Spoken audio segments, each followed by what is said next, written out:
संतोष जीवन में होना चाहिए।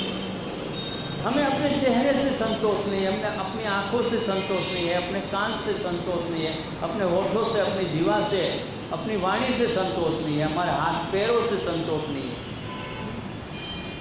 हम दूसरों को देखकर ऐसा सोचते हैं कि शायद इनका जैसा मुख हमारा होता, हमारा इनके जैसा नाक होता, हमारा कान होता, आंखें होती, हमारा चेहरा होता तो अच्छा था। दूसरों का चेहरा दूसरों को काम लगेगा और उसको लाभ या हानि होगी, हमारा चेहरा हमें लाभ या हानि देगा। लेकिन भीतर की सुंदरता बढ़ानी चाहिए तो संतोष से मिलती, हर प्रकार का संतोष होना चाहिए। अच्छा कपड़ा पहना है तो भी संतोष है,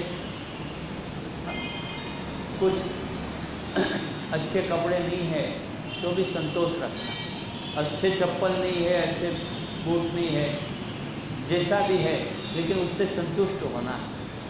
अच्छी पत्नी है, अच्छा पति है या बुरा, तो उससे संतुष्ट रहना चाहिए, औरों के बारे में नहीं सोचना चाहिए। तो संतोष तो रामायण की एक चौपाई है, सरल स्वभाव न मन कुटिलाई, सरल स्वभाव, सरल स्वभाव न मन कुटिलाई, यथा लाभ संतोष सदाई। तो सरल स्वभाव होना चाहिए, मन में कुटिलता किसी भी प्रकार की नहीं होनी चाहिए। तो संतोष इसी का नाम है। और संतोष के बाद आता है तप, धीरज होनी चाहिए हर प्रकार की। आज ही आज वजन कम नहीं हो जाएगा, आज ही आज रोग मिट नहीं जाएंगे, आज ही आज हम धनवान नहीं हो जाएंगे, आज ही आज हम बुद्धिशाली नहीं हो जाएंगे, और आज ही आज हम ज्ञानवान नहीं हो जाएंगे, आज ही आज हम बलवान नहीं हो जाएंगे, आज ही आज हमारी प्रतिष्ठाएं नहीं बढ़ जाएगी। तो तब धीरज रखनी चाहिए, सब कुछ बढ़ाना है तो धीरज रखो। और स्वाध्याय, स्व का अध्ययन करो कि मेरे में कौन कौन सी कमियां हैं, मेरे जीवन में ऐसी समस्याएं आती है तो उसके लिए मुझे अच्छी तरह से जिंदगी जीनी चाहिए।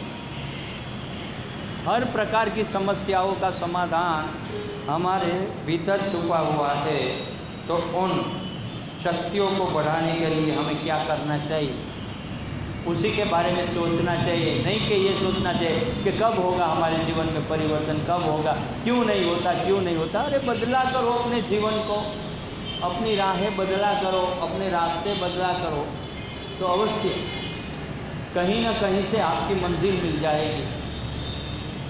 और उसके बाद आता है ईश्वर प्रणिधान, यानी कि सोच, संतोष, तप, स्वाध्याय और धारणा।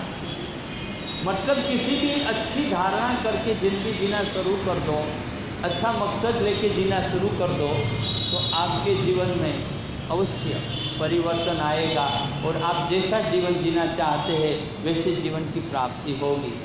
तो यही था यम नियम।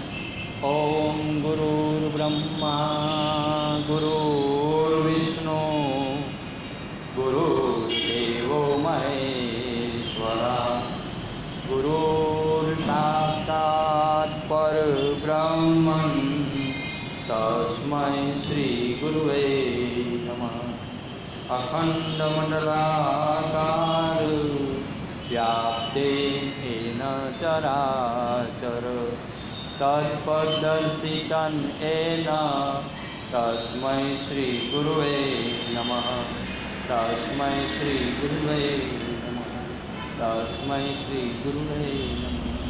कर्पूर गौरव करुणावतारम संसार सारं भुजगेन्द्रहारं सदा वसन्तं हृदयारविन्दे भवं भवानी सहितं नमामि। भवं भवानी सहितं સહિતમ નમામિ, ઓમ ભવાની સહિતમ નમામિ.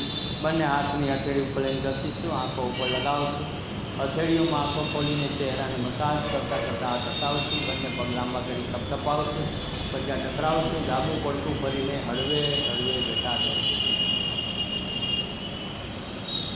ના કોઈ જલ્દી, ના કોઈ ઉતાવળ, આજુબાજુમાં કોઈને જગાડશું નહીં. આપણે આ વસ્તુ ધ્યાન રાખે. બાજુમાં કોઈ ધ્યાનમાં એનું સૂતા છે તેને જગાડવાના નહીં. ફક્ત આપણે જ જાગવાનું છે.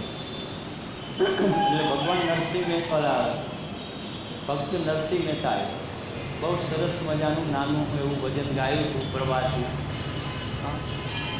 એ આપણે પ્રભાતિયું કાંઈક બીજાને જગાડવાના ન હોય, આપણે જાગવાનું. હે જાગને તું જાગવાન, કૃષ્ણ ગોવાળિયા, એ તુજ વિના ધેનુમાં કોણ જાશે. તો પોતાએ જાગવાનું છે, બીજાને જગાડવાના નથી. હા, જાગને જાગવા, એ જાગવા આપણે છીએ. કૃષ્ણ ગોવાળિયા આપણે છીએ. કારણ કે 360 ગોવાળિયા ટોળે વળ્યા. એ 365 દિવસ જે છે ને, એ 365 આપણા દિવસની અંદર એમાં વડોળી ગોવાળીઓ છે. આપણે જીવનને સફળ ક્યારે બનાવશું એ આપણે વિચારવાનું છે.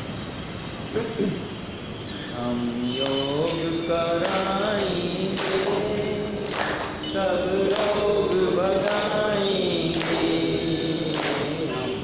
યોગ કરાયેંગે, इस सारे विश्व को सुख शांति से भर देंगे, हम योग कराएंगे, हम योग कराएंगे, सब रोग भगाएंगे,